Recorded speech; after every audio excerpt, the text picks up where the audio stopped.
आपण पाहताय महाधुरळा. हे आहे गोकुळचं श्रीखंड. अगदी जिभेवर रेंगाळणार. जिभेवरच नाही तर मनावरही रेंगाळणार. गोकुळ श्रीखंड, मनावर रेंगाळणार.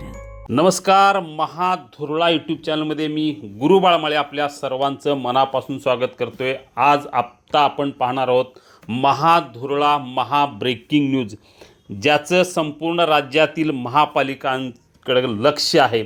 महापालिका केवळ निवडणूक लढवू इच्छिणाऱ्यांच्याच नव्हे तर सर्वच मतदारांचं ज्याकडं लक्ष आहे ते आरक्षणासंदर्भातला अखेर निर्णय निवडणूक आयोगानं घेतलेला आहे.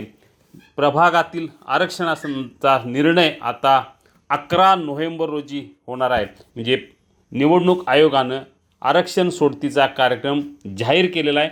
11 नोव्हेंबर रोजी महापालिकांच्या प्रभागांच्या आरक्षणाचं सोडत होईल आणि त्यानंतर उत्सुकता वाढेल की कोण मैदानात उतरणार, कोण बाहेर जाणार, कोणाला पाठिंबा देण्याची वेळ येईल आणि कुणाला फक्त सोबत राहण्याची वेळ येईल. कोणाच्या घरातल्यांची उमेदवारी निश्चित होईल, कोणाला कार्यकर्त्याला संधी देता येईल का, या सगळ्यांचा फैसला होणार आहे आता 11 नोव्हेंबरला. कोल्हापूर महापालिकेत 81 नगरसेवा आहेत, 20 प्रभाग आहेत. याशिवाय महाराष्ट्रातील अनेक महापालिकांच्या निवडणुकी संदर्भातला आरक्षण सोडतीचा कार्यक्रम 11 नोव्हेंबरला होणार आहे. त्यानंतर त्यावरील हरकती 24 नोव्हेंबरपर्यंत नोंदवण्याची मुदत आहे आणि 2 डिसेंबरला अंतिम निर्णय घेतला जाणार आहे. म्हणजे नोव्हेंबर महिन्यात महापालिकांच्या निवडणुकीसंदर्भात अतिशय महत्त्वाची घटना म्हणजे आरक्षण सोडत प्रत्येक प्रभागात कोणाला लढता येईल याचाच फैसला यामध्ये होणार आहे.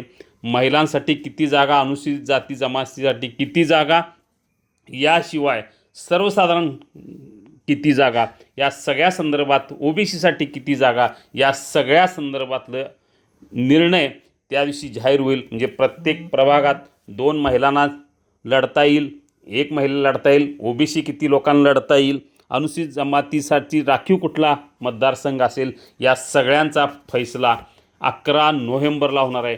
कोल्हापुरातही आता आपलाच महापौर करण्याच्या दृष्टीनं जोरदार हालचाली सुरू झालेल्या आहेत. अनेकांनी त्यामध्ये पुढाकार घेतलेला आहे. म्हणजे अगदी खासदार धनंजय महाडिक यांच्यापासून ते मंत्री हसन मुश्रीफ, याशिवाय शिवसेनेचे आमदार राजेश क्षीरसागर, या सगळ्यांनीच आमचाच महापौर असा होणार अशी ग्वाही यापूर्वीच दिलेली आहे. त्यामुळं आता दुसरीकडं काँग्रेसचा एकाकी बालेकिल्ला जो लढवायचा आहे तो आमदार सतेज पाटील यांना, या सगळ्यांचं उमेदवार नेमकं कोण असतील याचा फैसला 11 नोव्हेंबरला होणार आहे, कारण त्या दिवशी सोडत होणार आहे. सध्या काय आरक्षण पडेल यावर लक्ष ठेवून सगळे इच्छुक आहेत.